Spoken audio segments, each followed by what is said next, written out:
يا مرحب بيكم في براح. براح هو مساحتك الآمنة وبيئتك الداعمة اللي اتفقنا مع حضراتكم انك هتلاقي فيها كل اللي انت محتاجه علشان تطور حياتك في كل الجوانب. وبدأنا رحلة سميناها شورت كات النجاح الطريق المختصر للنجاح المنتظر. اتكلمنا فيها عن سلسلة كاملة بتعبر عن رحلة النجاح المهني والتميز الشخصي. بدأناها من أول ما كنا تايهين ومش عارفين نختار المجال المناسب لينا، وعرفنا ازاي في أدوات ممكن تساعدنا نعرف نبدأ منين. وبعد كده رحنا اتكلمنا على الذكاء الاجتماعي وقد ايه ان هو ليه دور محوري، والعلاقات وقد ايه ممكن تفتح لنا أبواب كتيرة للنجاح. واتكلمنا كمان في الطريق على الذكاء في العمل، ازاي ان انا اقدر اقوم بنفس المهام ولكن بطريقة أيسر توفر عليا وقت وجهد. والنهاردة للأسف هي الحلقة الرابعة والأخيرة من سلسلة شورت كات. هنتكلم فيها بقى على اللي هو زي ما هنقول نحط إطار كده. اتكلمنا شوية عن رحلة الموظف وازاي يبدأ في الشركة ويتميز فيها ويكتسب علاقات النهاردة هنروح في الجزء الثاني، الناس اللي حابة تفتح بيزنس خاص بيها أو يكون ليها براند خاص بيها وهي في نفس الوقت بيشتغلوا. هل يسيبوا الشغل ويفتحوا البراند، ولا من الأول خالص لازم يبقى محدد هدفه وعارف ان هو عايز يشتغل شغل خاص، ولا يعمل ايه؟ خلينا نجدد ترحيبنا النهاردة في الحلقة المهمة دي جدا، وللأسف هي ختامها مسك، يعني للأسف هتكون الختام، ولكن أكيد هنعمل سلسلة حلقات تانية. خلينا نجدد ترحيبنا بدكتور حسام أنور، خبير واستشاري التطوير المهني والتدريب في مصر والوطن العربي. أهلا وسهلا. اهلا بيكي. ايه الاخبار؟ أنا زعلانة وفرحانة والله. لا، خلينا نبقى فرحانين علشان نبقى عارفين ان احنا هنيجي تاني. أكيد صح؟ وعد. وعد. طيب عشان الناس بجد، أنا عارفة إن الحلقات دي هترتبط قوي في عقل الناس بإذن الله. وتتحفر في قلوبهم، لأن أنت كلمتهم باللغة اللي هم بيتكلموا بيها. وقفت في مكانهم وقلت له أنا حاسس بيك، عارف أنت بتمر بإيه، عارف أنت محتاج إيه. تعالى أخدك واحدة واحدة، خطوة صغيرة تعرف تعملها النهاردة. وكل حلقة صح. الحمد لله كان ليها تمرين وتدريب عملي. يعني اتمنى كل اللي بيتفرج عليها يكون طبق، واللي لسه اول مره يشوفنا النهارده هيبقى لينك كل الحلقات اللي فاتت مهمه جدا جدا في حياتك، ان انت تدخل تشوفها وتطبق. اهم حاجه تطبق باذن الله. النهارده بنتكلم على العمل الخاص. لو في حد بيسمعنا دلوقتي وكل هدفه وامنيته وحلمه كده ان يبقى ليا شركتي او ليا مكتبي او ليا البراند بتاعي، هل يبدأ من الأول كده، ولا بتنصح ان هو يكون الأول في وظيفة، ولا يختار حاجة فيهم، ولا الاتنين مع بعض، ولا ايه؟ طيب خلينا في الاول افرق ما بين الفريلانسنج والانتربرينور. في فرق ما بين ده وده. الفريلانس انا واحد عندي سكيلز، والسكيلز دي بدأت ان انا اعرفها للناس، فيجي لي مقابل السكيل فلوس. فانا بقدم سيرفيس بيجي لي عليها فلوس وانا قاعد في مكاني، مش محتاجة تفرغ غالبا. مش محتاجة. تمام. وعلى الناحية التانية الانتربرينور، رائد الأعمال، لا دي قصة تانية خالص بقى. ده واحد عنده فكرة وابتدى يجمع تيم لتحقيق الفكرة دي، وابتدى يعمل تمويل علشان الفكرة دي تكبر، وابتدى ان هو يعالج مشكلة موجودة، او ان هو بيخش بلو اوشن جديد فريد، فبيقدم حاجة لم تقدم سابقا. ده رائد الأعمال. فده قصة تانية خالص خالص. طيب وحبيبنا الموظف 8 ساعات بيشتغل بياخد مرتب مقابل اللي بيأديه في العمل. أنا بشتري وقتك لصالحي عشان تديني مهام محددة وتساعدني فيها. ده كويس وده كويس وده كويس، مفيش حاجة فيها وحشة. طيب أنا أعمل إيه؟ يعني أنا أبقى موظف، ولا أنا أبقى فريلانسنج، ولا أنا أبقى رائد أعمال؟ بما إن كلها مصادر دخل، أختار جداً إيه بقى؟ جدا. طيب وإنت في الجامعة أنت فكرت في إيه؟ فكرت إن أنت لما هتتخرج هتروح تشتغل، ولا فكرت إن أنت تعمل بروجكت خاص بيك وتجمع ناس وتعمل تمويل، ولا أنت نميت عندك مهارات معينة فبدأت إن أنت تستغلها علشان تدر عليك العائد؟ أيا كان اللي أنت عملته فهو أنت اخترت الطريق الصح. الله، صح، يعني اللي انا بعمله ده مش غلط. ليه غلط؟ انت مش مستمتع بيه، مش متوافق في كل اموره، مش بتطلع امكانياتك، مش بتتعرف على كل شويه على حاجه جديده وبتطور من نفسك، يبقى انت ماشي صح. امتى احس ان انا غلط؟ مش عايز اقول كمان غلط، امتى احس ان مش ده طريقي او مش ده الوقت المناسب اللي او أكون مش ده فيه الوقت خالص. المناسب. لما احس ان انا ما بتعلمش حاجه جديده، هنا يبقى عندي مشكله. فانا كموظف ايه اللي يمنع ان انا ابقى موظف شاطر؟ ايه اللي يمنع ان انا ابقى احسن واحد في مجالي في الوظيفه دي؟ انا احسن جرافيك ديزاينر، انا احسن محاسب، انا اشطر محامي، انا احسن واحد بيعمل مونتير، انا راجل بعرف اعمل ترجمه فانا احسن واحد ما بترجم. هو هيقول لك وانا هعمل ابقى احسن ليه طالما وانا مش احسن باخد مرتبي؟ يبقى هو منتاليتي او طريقه تفكير مغلوطه. يعني يمكن في حلقات غير الحلقات دي من براح كان في معايا ضيفه بتتكلم على الشغف والباشن وازاي يلاقي شغفه، فكانت بسطتها جدا. قالت هو اتقان العمل في الحاجه اللي انت بتعملها. يعني انت دلوقتي بتقول انا شغفي حاجه تانية هوايه، انت فاهم ان دي الشغف، فعايز تسيب وظيفه عشان تعمل الهوايه، في حين ان انت لو قمت بوظيفتك على اكمل وجه بما يرضي الله فعلا، مش على قد فلوسهم ولا الكلام الفارغ ده، بما اقصى حاجه اقدر اعملها، هتلاقي اتفتح لك حاجات وتلاقي انت عرفت تعمل حاجات ما كنتش عارفها. طيب فعجبني ده. حلو. انا شويه يعني بختلف في حته شويه. في واقع بلدنا اللي احنا بنعيش فيها كلمه شغف ملهاش مكان. طن طن طن. معلش، شغفي هو مرتبي اللي بيجي لي اخر الشهر. لو انا قصرت ايه؟ قصرت نفقد الشغف كل شويه. لا، الشغف انا بحوله لكلمه اسمها الدافع. ايه اللي بيدفعك ان انت تطور من نفسك؟ مش الشغف. معلش، احنا مش في دوله في اوروبا انا حر بعمل كل اللي انا عايزه وفي كل حاجه باخد فيها مقابل. لا، احنا عندنا مشكله شويه في الحته دي. وانا مش بحب ان انا ارمي امال وطموحات مش واقعيه. لا، انا لما باجي ادي لك امال وطموحات بدي لك 1 2 3 اعمل كذا، هات كذا، اكسب كذا عن طريق كذا، وفر وطور من كذا عشان توصل لكذا. لكن هقول لك شغف وهضحك عليك؟ لا. ولكن انت بيبقى جواك دافع.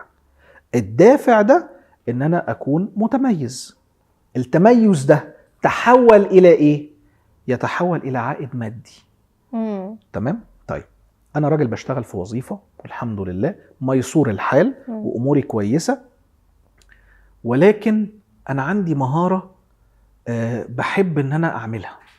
بشتغل في شغلانه محاسب وليكن، ولكن عندي مهاره التصوير.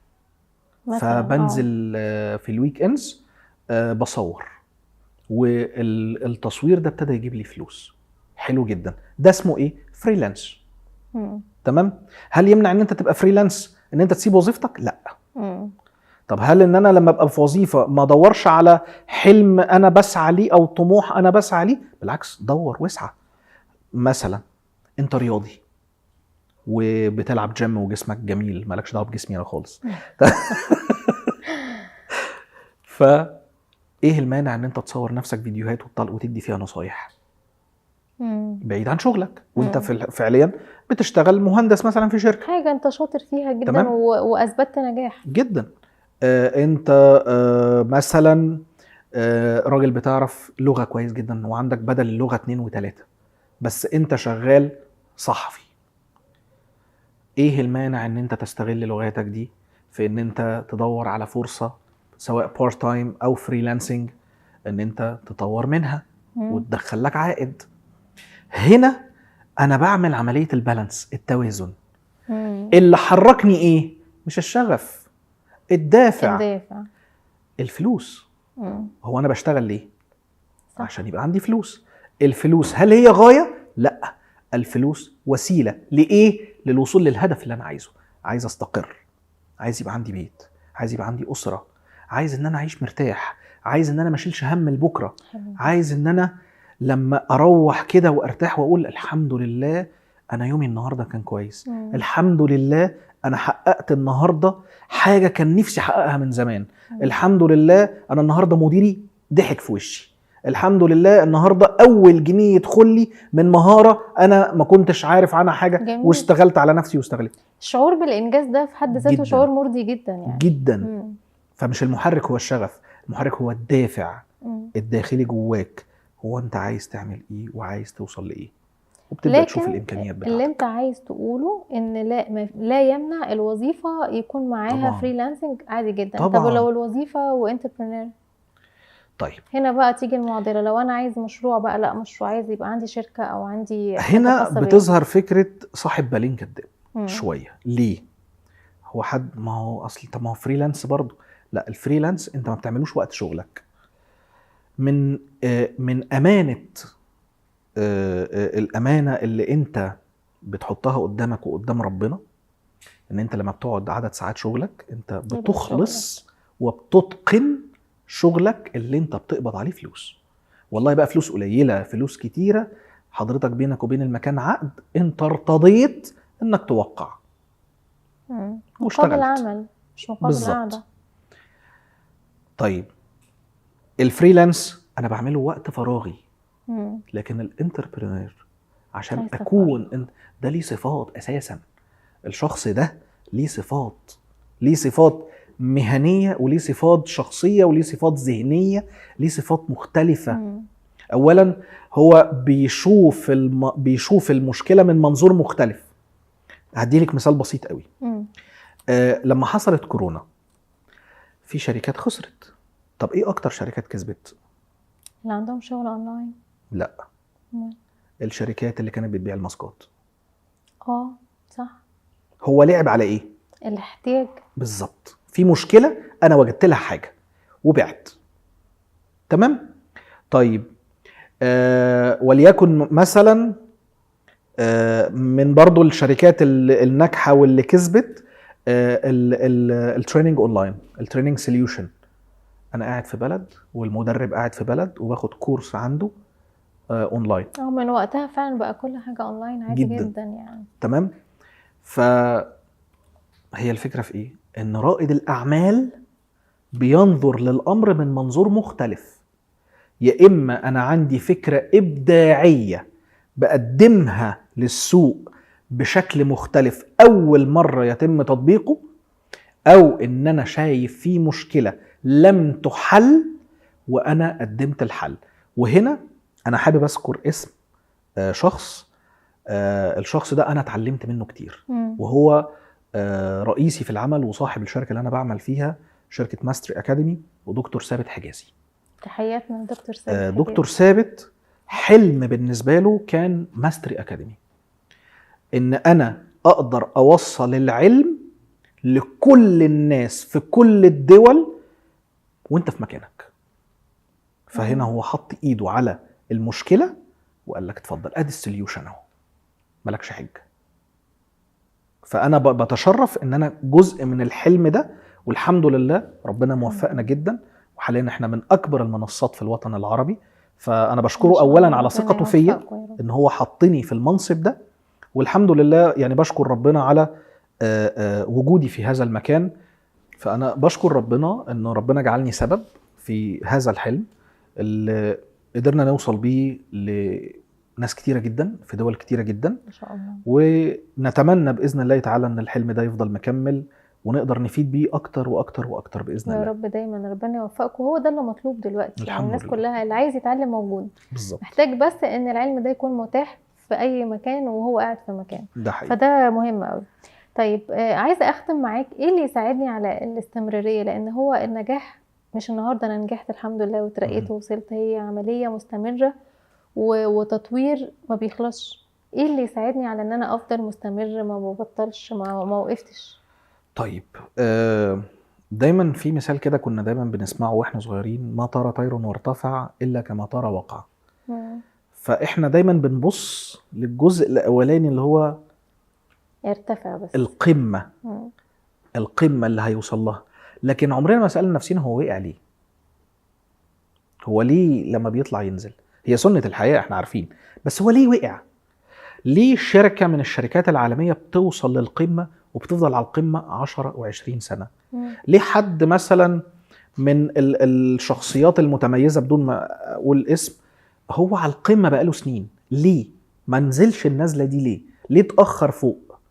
لانه ببساطه كل ما بيوصل لتحقيق هدف بيحط غيره، كل ما بيحقق حلم بيحط غيره، مالوش سقف، ما عندوش سقف. مجرد ما يقعد كده ويقول تمام انا كده استكفيت، يبدأ يقع على طول. فمهم جدا علشان يبقى عندي استمرارية في النجاح، اولا مفيش انسان ناجح الا لما كان وقع قبل كده، ومش عايز اقول فشل ولكن هو خسر شوية، تجربة اتعلم منها، ومن درس. رحم المعاناة اللي هو كان فيها قدر يتعلم انه يعرف ازاي ينجح. بعد كده ابتدى يحط لنفسه القواعد اللي تعرف تساعده علشان يفضل مكمل في طريق النجاح. وصل للهدف، ما ينفعش يقول انا كده تمام، فين اللي بعده؟ فين اللي بعده؟ دايما بنسأل ماذا بعد؟ حققت، خلصت الثانوية العامة، ماذا بعد؟ لو هو قال انا تمام شكرا كده انا زي الفل، هو طب لو مع عامل السلامة. لنفسه هدف مالي مثلا وعايز اشتري بيت وعربيه معينه، جاب البيت والعربيه مبقاش في حاجه بتحركه، يخلق عشان الدافع كده ده ازاي؟ بنقول المال ليس هو الهدف، صح. المال وسيلة مش الغاية. الفلوس دي وسيلة، انا غايتي لازم تبقى ارقى من كده واحسن من كده. عايز يا سيدي تقول ان انا عايز استقر ماليا وفي اللي اسره بيقولوا عليها مثلا. الحريه الماليه. يا خبر ابيض على الحريه الماليه. طيب شكلها ايه يا دكتور؟ والله ممكن نشوف لو في مرسيدس بقى انا اعرفها ماليه. تمام.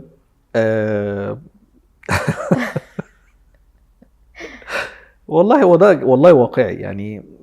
انت علشان توصل لدي مفيش مشكله ان انت هتحتاج ان انت تتعب شويه، تسعى شويه، بس مش شرط تاخد دي. ممكن تاخد حاجه تانية ترضي طموحك. تمام. حلو ده. بالظبط. اصل الرضا هو عنصر مهم قوي.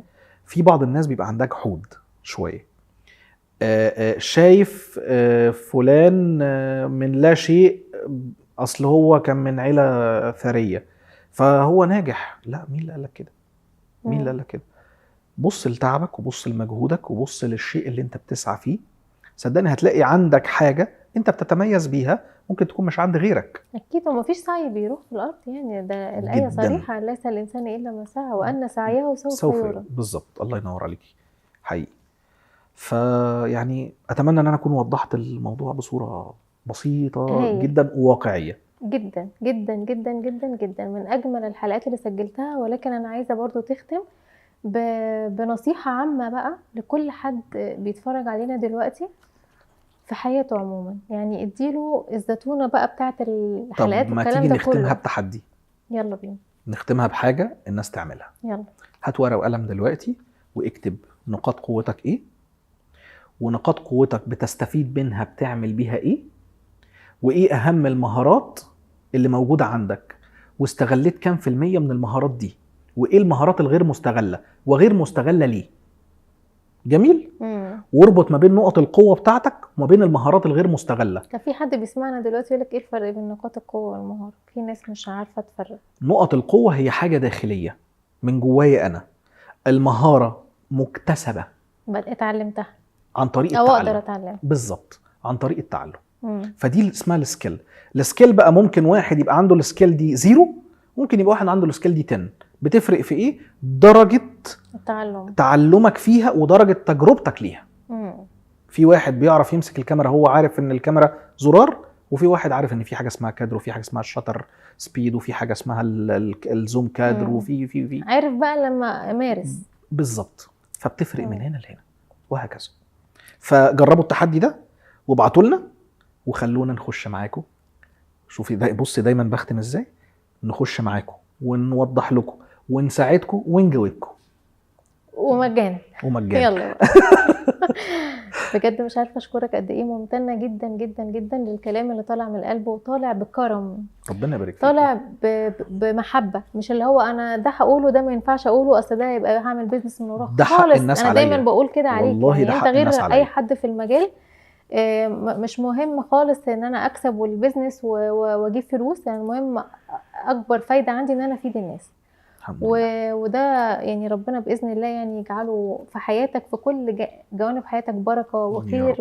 ويرد ليك كده كل معروف عملته وكل كلمه قلتها بحب بخير، مزيد ومزيد ومزيد من الخيرات يا رب بجد في يا حياتك. رب. الله شكرا المستعان بجد بإذن الله. لوجودك. شكرا ليك. وانت وعدتنا ان هيبقى في حلقات أكيد، تانية، أكيد. نفكر بقى في البيبي الجديد اللي ان شاء الله هيتولد ويظهر للناس.